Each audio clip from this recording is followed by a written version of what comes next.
আসসালামু আলাইকুম দর্শক, এফবিআই রিপোর্ট বানোয়াট মিথ্যা ধরা পড়েছে এই মন্তব্য করেছেন সজীব ওয়াজেদ জয়। বাংলাদেশের ক্ষমতাচ্যুত সাবেক প্রধানমন্ত্রী শেখ হাসিনার ছেলে সজীব ওয়াজেদ জয়ের বিরুদ্ধে ৮টি বিলাসবহুল গাড়ি এবং ৫টি প্রতিষ্ঠানের সঙ্গে সম্পৃক্ততার অভিযোগ উঠেছে। যুক্তরাষ্ট্রের ফেডারেল ব্যুরো অব ইনভেস্টিগেশন এফবিআইয়ের তদন্তে এই তথ্য উঠে এসেছে। তবে সজীব ওয়াজেদ জয় তার বিরুদ্ধে ওঠা অভিযোগগুলো সম্পূর্ণ মিথ্যা ও বানোয়াট দাবি করেছেন। খবরে আরও বলা হয়েছে, সোমবার 13ই জানুয়ারি রাতে ভেরিফাইড ফেসবুক পেজে পোস্টে লিখেন সজীব ওয়াজেদ জয়, সম্প্রতি তার বিরুদ্ধে যুক্তরাষ্ট্রের ফেডারেল ব্যুরো অব ইনভেস্টিগেশন এফবিআইয়ের একটি রিপোর্ট পাশ করা হয়। জয় দাবি করেন রিপোর্টটি ভুল ও বিভ্রান্তিকর তথ্য দিয়ে ভরা, তবে তাদের সাবধানতা ও বোকামির কারণে রিপোর্টটি মিথ্যা প্রমাণ স্পষ্ট হয়ে উঠেছে। রিপোর্টে কয়েকটি গুরুতর ভুল রয়েছে বলেও জানান হাসিনা পুত্র। এফবিআইয়ের তদন্তে জানা গেছে, হাসিনা ও জয় যুক্তরাষ্ট্র এবং যুক্তরাজ্যে $30 কোটি প্রায় ৩,৬০০ কোটি টাকা পাচার করেছেন। মার্কিন গোয়েন্দা সংস্থাটি দাবি করেছেন তারা জয়ের আর্থিক কর্মকাণ্ডে উল্লেখযোগ্য অনিয়ম উদ্ঘাটন করেছে। এফবিআইয়ের অনুসন্ধানের ভিত্তিতে বাংলাদেশের দুর্নীতি দমন কমিশন 2008 সালের 22শে ডিসেম্বর হাসিনা ও জয়ের বিরুদ্ধে যুক্তরাষ্ট্র ও যুক্তরাজ্যে $300 মিলিয়ন পাচারের অভিযোগ তদন্ত শুরু করে। 2023 সালের 23 এপ্রিল মার্কিন বিচার বিভাগের অপরাধ বিভাগের সহকারী অ্যাটর্নি জেনারেলের কাছে এফবিআইয়ের প্রতিবেদন জমা দেওয়া হয়।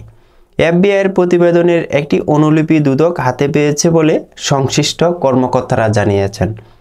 এফবিআইয়ের জয়ের মালিকাধীন 8টি বিলাসবহুল গাড়ি পেয়েছে। এর মধ্যে রয়েছে ম্যাকলারেন 720S মূল্য $2,50,578, মার্সিডিজ বেঞ্জ MFG GT মূল্য $1,09,806, মার্সিডিজ বেঞ্জ S ক্লাস মূল্য $51,008, SL শ্রেণীর মার্সিডিজ রেঞ্জ। দর্শক, এভাবে প্রত্যেকটি গাড়ির মূল্য নির্ধারণ করা হয়েছে। এফবিআইয়ের প্রতিবেদনে বলা হয়, মার্কিন গোয়েন্দা সংস্থা হংকং ক্যামেন আইল্যান্ডে সজীবের ব্যাংক হিসাব খুঁজে পেয়েছে। স্থানীয় একটি মানি এক্সচেঞ্জ কোম্পানির মাধ্যমে ওয়াশিংটন ডিসি, নিউ ইয়র্ক ও লন্ডনে সন্দেহজনক অর্থ স্থানান্তরের বিষয়টি জানা যায়। জয়ের সন্দেহজনক কার্যকলাপ খতিয়ে দেখতে এফবিআই যুক্তরাজ্যের গোয়েন্দাদের সঙ্গে যোগাযোগ করেছে।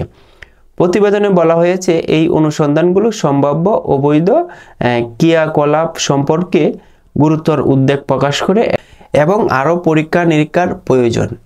এফবিআইয়ের প্রতিবেদনে বলা হয়েছে, স্পেশাল এজেন্ট লা প্রিভিটরের সঙ্গে মার্কিন বিচার বিভাগের সিনিয়র ট্রায়াল অ্যাটর্নি লিন্ডা স্যামুয়েলসের যোগাযোগ হয়। তিনি বাংলাদেশ থেকে $300 মিলিয়ন চুরি এবং যুক্তরাষ্ট্রে ব্যাংক অ্যাকাউন্টে পাচার সংক্রান্ত একটি মামলায় ওয়াশিংটন ফিল্ডের সহায়তা চেয়েছিলেন। তবে ফেসবুক পোস্টে সজীব ওয়াজেদ জয় দাবি করেন, রিপোর্টে যে এফবিআইয়ের এজেন্টের কথা বলা হয়েছে তিনি বহু বছর আগেই সংস্থা থেকে অবসর নিয়েছেন।